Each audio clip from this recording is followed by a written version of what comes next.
times, with a lot of anxiety and with very little security.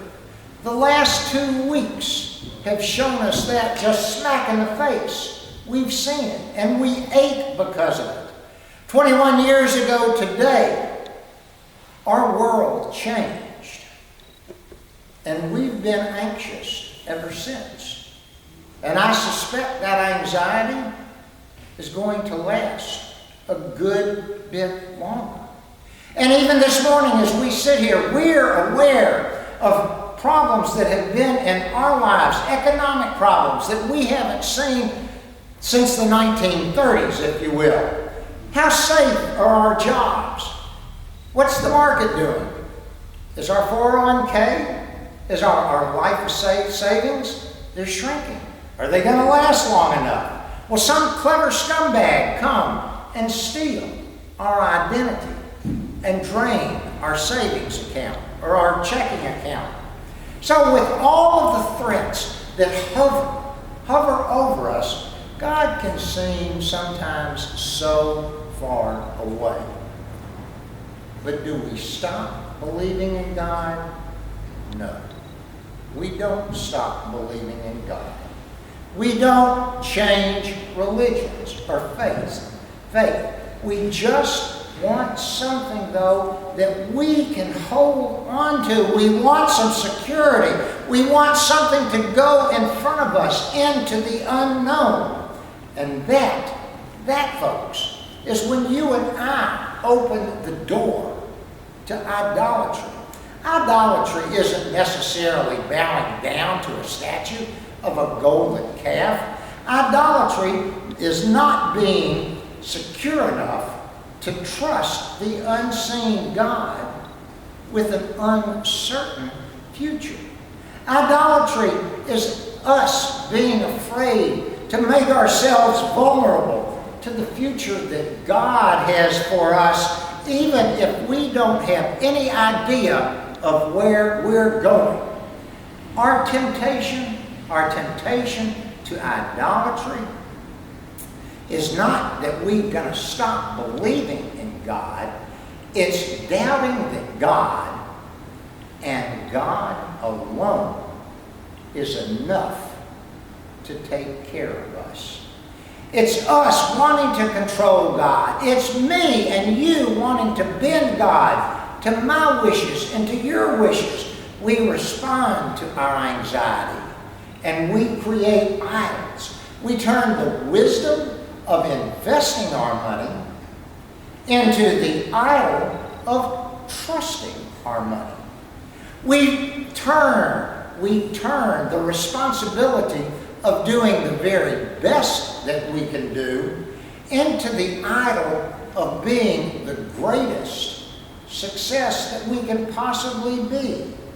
And we sometimes turn to understand our faith into the idol of demanding that everyone else believe exactly the same way we do and believe and agree with our theology. So this passage makes very clear that idolatry is not always an individual thing. Remember, the people of Israel, they all got together. And it was when they were together as a group, then they went to see Aaron. Their anxiety was community anxiety, and the idolatry, it involved the whole group. But here's the good news. God knows my anxiety, and God knows your anxiety, and God knows our communal anxiety. And with Moses' persuasion, God forgave the people of Israel for the golden calf. And eventually, those people set out on their journey again, and they walked right into the unknown. God forgives each one of our acts, my act, your act of unfaith, when sometimes we clutch to some idol because of our insecurity. And not only does God forgive our idolatry, but God gives us courage to deal with our anxiety. We do not know the future. But we trust that God holds the future in His powerful, divine hands. The people of Israel, they wanted gods who would go in front of them, that would lead the way. Guess what, folks? We've got a God that goes before us and leads the way. Jesus leads the way. He went before us. Jesus went to Calvary, to the cross.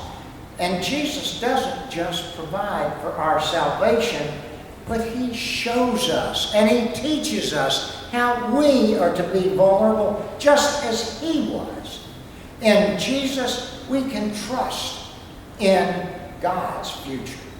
Even if we, like Paul says, look through the glass dimly right now.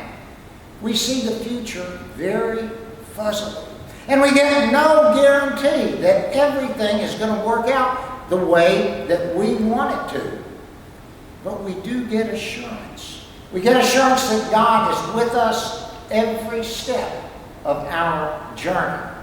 God has shown us grace in His Son Jesus. God is with us every minute through His Holy Spirit. Our times of our anxiety, in our fears, we can look to God and not a golden calf or a savings passbook or whatever it is we might hold on to. We must look one place and one place only, and that is look to God. All of history past and all that lies beyond history are in God's hands. We've got to believe that because God is faithful. And we must never, ever lose our trust in that God. With Him, we can face tomorrow, and tomorrow, and tomorrow, and tomorrow, and all the rest of our lives. Folks, all we need is God. Nothing else is necessary. In the name of the Father, and of the Son, and of the Holy Spirit.